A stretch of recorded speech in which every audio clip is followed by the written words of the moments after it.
Hello, dear students. Wish you a very good day. Today I am going to start another short poem by Robert Frost. As you have already know that Robert Frost is an American poet and he touches the very realistic theme. This poem he has written on fire and ice. The title of this poem is Fire and Ice.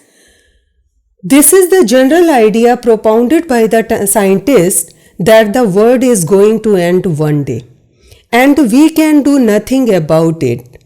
There are many ideas about how it will end, but one can't say anything for sure. Life on the earth is possible because the circumstances and the temperature is apt.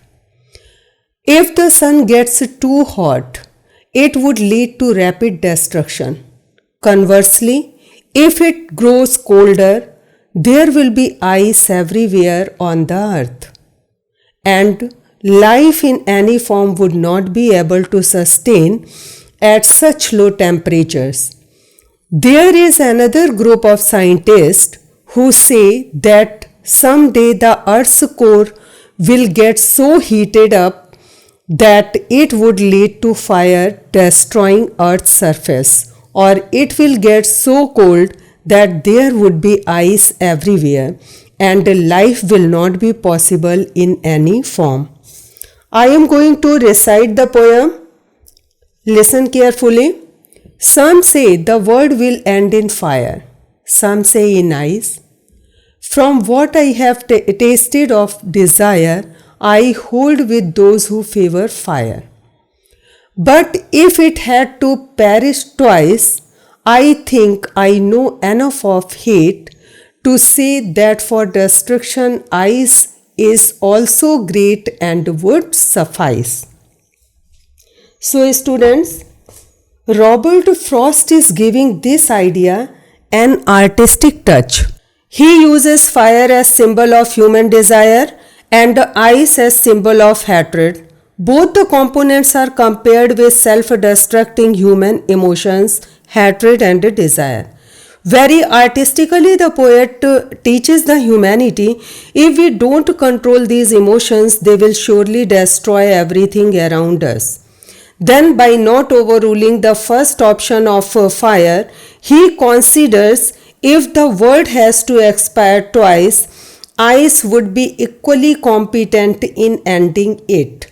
Human insensitivity and hatred has the potential for inner destruction, though slow and steady, it has the same effect that desire has on us. So if given an option between fire and ice, ice would be just as good as fire to destroy the world.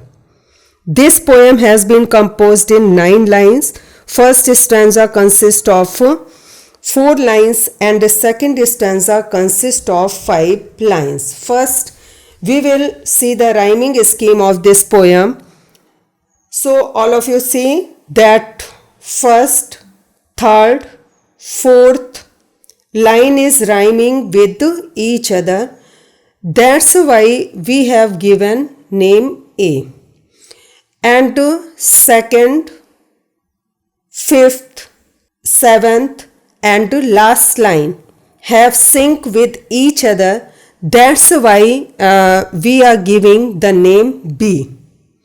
And sixth line is sixth is syncing with the eighth line, and so we have given name C. Thus, you will see the rhyming scheme is ABA, ABC, BCB. So, this is the rhyming scheme of this poem. And the second figure of speech used in this poem is assonance.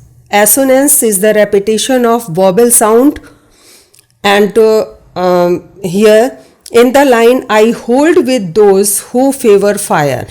In this line you see the prominence, the repetition of vowel sound O. That's why there is the use of assonance. Third figure of speech used in this poem is alliteration. Alliteration is the repetition of a consonant sound at the beginning of two or more closely placed words. For example, favor, fire, word, will. Favor, fire, F is sound of F is repeated, and word will sound of W is repeated. Fourth is imagery. Imagery is used to make readers understand things involving their five senses. Example you can give: some say the world will end in fire, to some that for destruction ice is also great. Fifth figure of speech is anaphora. Anaphora is the repetition of a word or expression at the start of two or more consecutive lines. Some say is repeated at the start of lines 1 and 2. Next is personification. Personification is that figure of speech in which human qualities are imposed on non-living things. In this poem, fire and ice are capable of destruction just like human. Next figure of speech used in this poem is enjambment. Enjambment, thought or emotion that does not come to an end at the line break. Rather, it moves over to the next line. For example, from what I have tasted of desire, I hold with those who favor fire.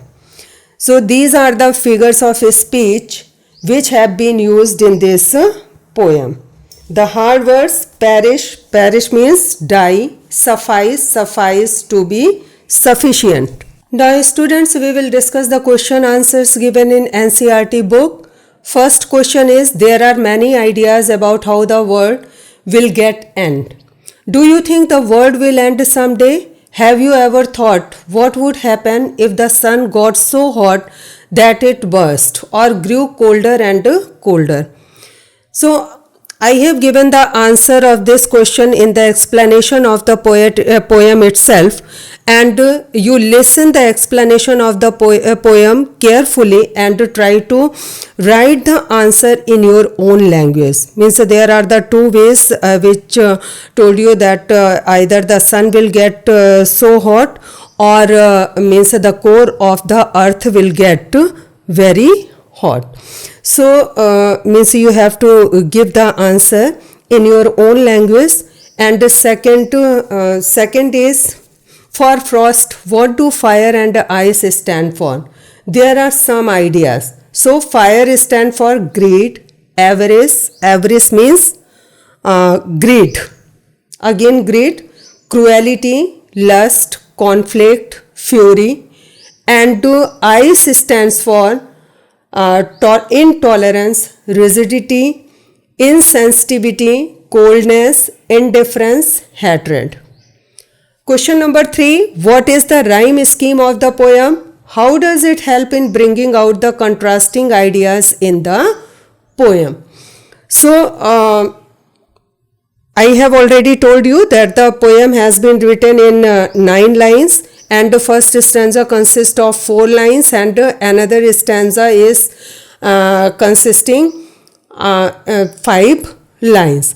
And the contrasting ideas, you see that in first there is AB, and in the second stanza there is the rhyming scheme BC, B.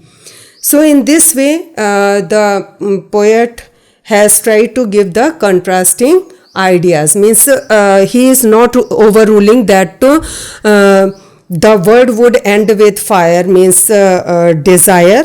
And he is saying that if it dies twice, if it perishes twice, then ice would be equally competent to destroy it. So this is the explanation of this poem, and I hope you have understood this poem very well. So practice writing answers by yourself.